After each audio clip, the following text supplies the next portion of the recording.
Selamat sore adik-adik, apa kabar?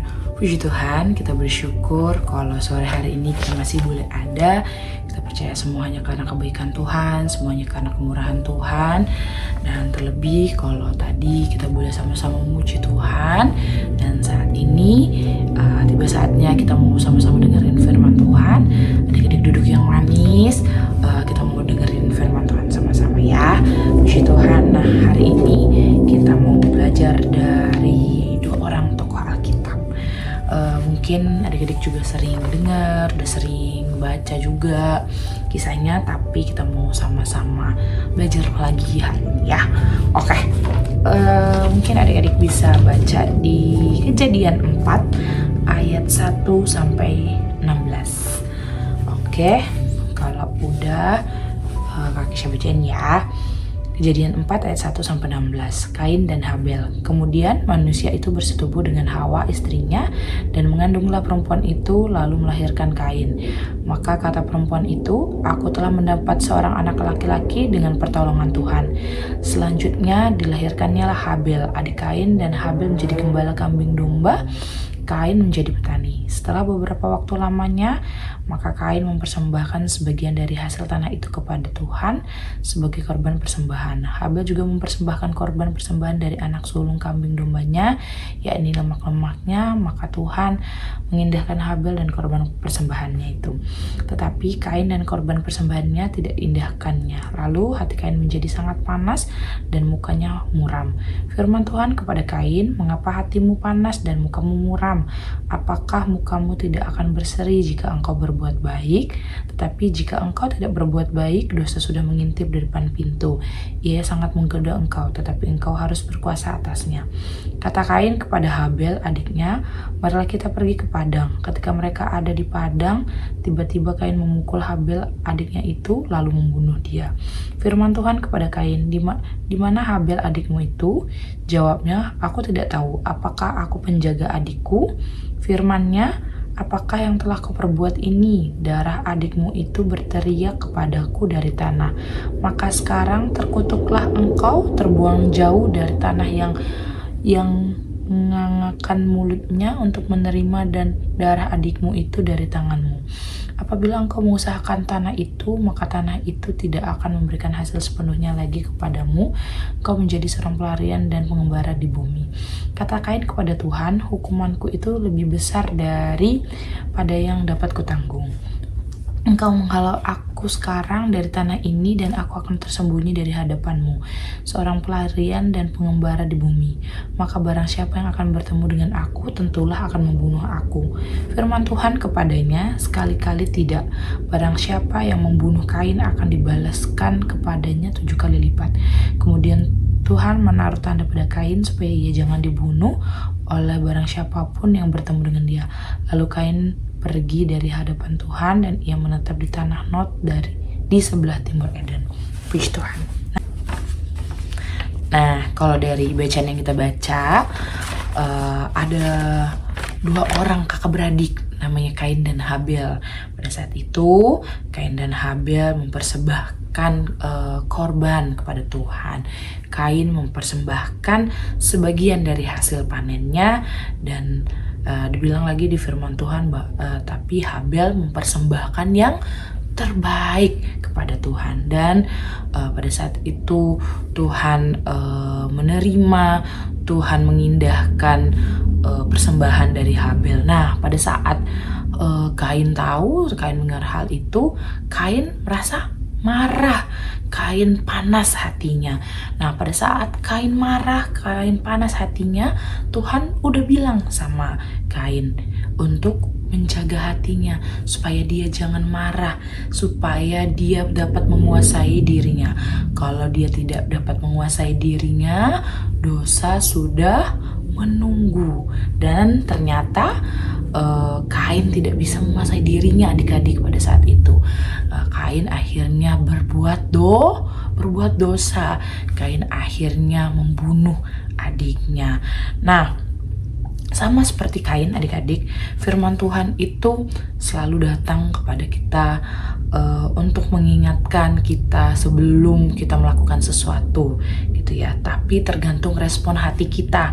Kita mau terima firman itu seperti apa? Mau kita terima atau mau kita tolak firman itu? Nah, pada saat itu Kain sudah dengar firman Tuhan, Kain sudah dengar suara Tuhan gitu ya. Tuhan sudah bilang sama Kain, kamu kuasai dirimu, jaga hatimu, jangan jangan marah ya, tahan emosi gitu, mungkin kalau bisa dibilang gitu ya, tahan emosimu, jangan marah gitu ya.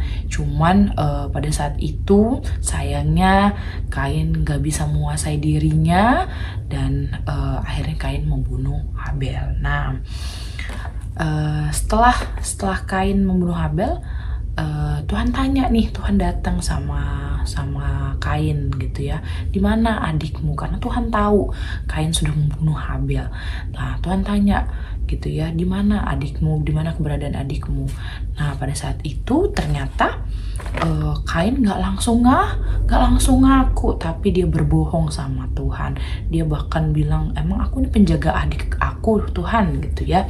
Nah, kecenderungan hati manusia, adik-adik, kecenderungan manusia ketika manusia sudah jatuh dalam dosa, kecenderungannya akan terus berbuat dosa, sama seperti yang dilakukan oleh Kain tadi. Ketika dia udah berbuat dosa dengan membunuh adiknya, dia berdosa sekali lagi di hadapan Tuhan. Ketika Tuhan tanya sama dia, dia nggak langsung mengaku, tapi dia justru berbohong, dia melakukan dosa kembali. Nah, justru sebenarnya padahal ketika kita berdosa, ketika kita melakukan sesuatu yang gak benar gitu ya di hadapan Tuhan, Tuhan tuh maunya kita tuh mengakui gitu. Karena kita percaya kalau kita mengakui itu, kalau kita berdosa, kita mengakui di hadapan Tuhan, kita percaya kita punya Tuhan yang penuh kasih, yang penuh Tuhan yang penuh kasih buat kita. Kalau kita mengakui keberadaan kita, kalau kita mengakui segala dosa kita, segala apapun yang kita perbuat di hadapan Tuhan, kita percaya Tuhan akan mengampuni segala dosa-dosa kita, asal memang kita nggak mau melakukannya lagi, asal kita mau sungguh-sungguh gitu ya untuk hidup benar, hidup sesuai dengan maunya Tuhan. Tapi memang ketika kita mengakui segala sesuatunya di hadapan Tuhan, pasti ada konsekuensi yang harus kita hadapi gitu ya, dari perbuatan kita, dari dosa-dosa yang kita lakukan. Nah, sama seperti Kain, ketika Kain tadi ditanya sama Tuhan, dia awalnya nggak ngaku gitu ya, terus Tuhan Tuhan bukakan kepada Kain bahwa Tuhan tuh udah tahu kok segala dosa-dosa yang sudah di Kain perbuat gitu dengan membunuh adiknya. Nah, Tuhan hukum Kain, tapi Tuhan itu, karena Tuhan adalah Tuhan yang penuh kasih, Tuhan bilang bahwa Kain meskipun dibuang dari tanah kelahirannya pada saat itu, dibuang jauh gitu ya, tapi Tuhan yang penuh kasih tetap membuktikan kasih setianya dengan menjaga dan menghalau Kain dari orang-orang yang mau berniat jahat. Nanti bisa baca ayatnya di ayat 15 ya, tadi yang tadi kita baca gitu ya.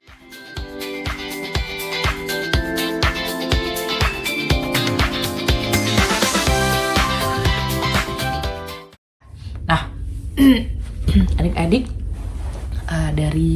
dari kisah Kain dan Habel ini, apa sih yang bisa kita pelajari, apa sih yang bisa kita renungkan gitu ya.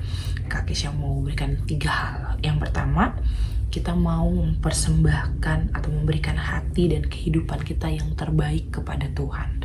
Nah, tadi kan kita tahu gitu ya, ketika Kain dan Habel mempersembahkan korban kepada Tuhan, persembahan Habel yang diterima karena kalau di BIMK, jadi di terjemahan BIMK itu dibilang bahwa Habel ini mempersembahkan yang terbaik kepada Tuhan, bukan cuma setengah-setengah atau cuma sebagian, tapi yang terbaik. Nah, dalam hidup kita juga mau memberikan yang terbaik kepada Tuhan, mengarahkan hati kita kepada Tuhan, memberikan hidup dan hati kita yang terbaik kepada Tuhan. Dalam hal apa? Dalam berbagai hal. Bisa aja dalam sekolah, adik-adik sekolah, adik-adik harus sekolah dengan, kalau kita mau memberikan kehidupan kita yang terbaik dalam sekolah adik-adik, ya berarti adik-adik harus sekolah dengan sungguh-sungguh. Waktunya belajar ya belajar, waktunya ngerjain tugas ya ngerjain tugas. Kalau ulangan gak boleh mencontek, terus harus berkata jujur, kalau gak boleh berbohong.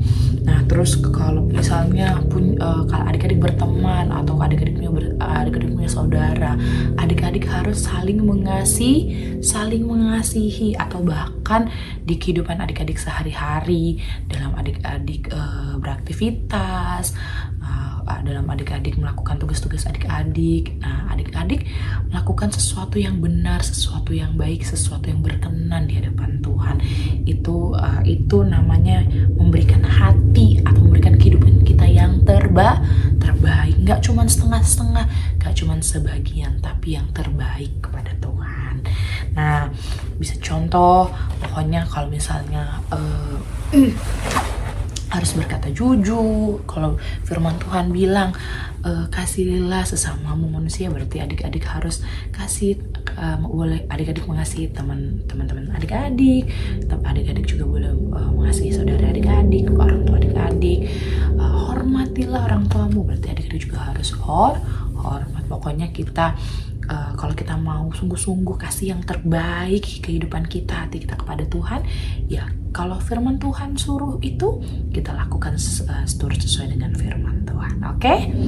Nah, yang kedua, taat kepada Tuhan. Nah, tadi sebelum Kain berbuat dosa, Tuhan tuh sudah ingatkan gak boleh, harus jaga, harus kuasai hati. Tapi ternyata yang dilakukan Kain pada saat itu gak dengar-dengaran, gak taat sama firman Tuhan. Nah, sama juga dalam kehidupan kita. Ada banyak firman Tuhan yang Tuhan sudah sampaikan, Tuhan sudah berikan, yang mungkin firman Tuhan yang setiap hari adik-adik baca, mungkin atau setiap minggu yang adik-adik dengar pada saat adik-adik beribadah gitu ya.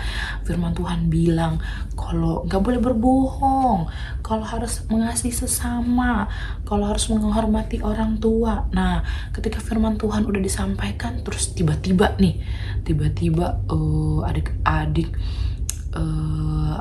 adik-adik ulangan gitu ya, harus, padahal udah dibilang harus jujur, tapi adik-adik tiba-tiba nyontek. Nah, berarti adik-adik gak taat sama firman Tuhan. Atau kalau misalnya udah dibilang suruh menghormati orang tua, tapi di rumah adik-adik suka marah-marah, bentak-bentak orang tua. Gak boleh ya. Kita mau belajar jadi pribadi yang taat sama firman Tuhan. Nah, yang ketiga adalah merendahkan hati. Nah, kita tahu ya adik-adik, kalau kita pakai kekuatan kita sendiri itu nggak akan bisa untuk kita melawan godaan iblis atau godaan setan gitu ya. Kita perlu Tuhan, kita perlu Roh Kudus untuk menuntun, untuk memimpin kita supaya kita itu nggak jatuh dalam dosa. Nah, karena itu kita juga perlu kerendahan hati supaya kita mau dipimpin dan dituntun oleh Roh Kudus, supaya kalau misalnya nih pada saat Roh Kudus pada saat iblis mau menggoda adik-adik untuk melakukan dosa, ketika adik-adik dituntun Roh Kudus, adik-adik bisa melawan. Kalau mungkin gitu ya, rasanya gitu adik-adik mau marah gitu ya, mau bentak-bentak gitu kepada orang tua gitu ya, adik-adik berdoa sama Tuhan, adik-adik minta Tuhan tolong, Roh Kudus tolong supaya pimpin saya supaya saya nggak melakukan dosa, supaya saya tetap hormat sama orang tua saya. Nah, kalau kita percaya kalau kita dipimpin oleh Roh Kudus, kita percaya kita bisa melawan godaan iblis. Akhirnya kita nggak jadi berbuat dosa. Nah, adik-adik, yuk dari firman ini kita semakin sungguh-sungguh lagi, semakin mengerti lagi gitu ya, apa yang Tuhan mau lakukan dan kerjakan dalam kehidupan kita, supaya hidup kita sungguh-sungguh berkenan di hadapan Tuhan, hidup kita sungguh-sungguh memuliakan, menyenangkan hati Tuhan. Dan biarlah terus kiranya nama Tuhan saja yang dipuji, dibesarkan dalam kehidupan kita. Karena itu mungkin gak selalu mudah untuk melewati tantangan atau melewati godaan-godaan dari iblis, tapi kita percaya kalau Roh Kudus yang pimpin, kalau Roh Kudus yang menuntun hidup kita bisa melewati setiap tantangan dan godaan dari iblis, dan kita percaya kita terus mendapatkan kemenangan daripada Tuhan. Puji Tuhan. Sekian firman Tuhan dari Kak Kesha. Yuk kita sama-sama berdoa ya. Kami ucap syukur, berterima kasih Tuhan buat segala kebaikan kemurahan-Mu. Terima kasih buat kebenaran firman-Mu yang sudah kami dengar pada sore hari ini Tuhan.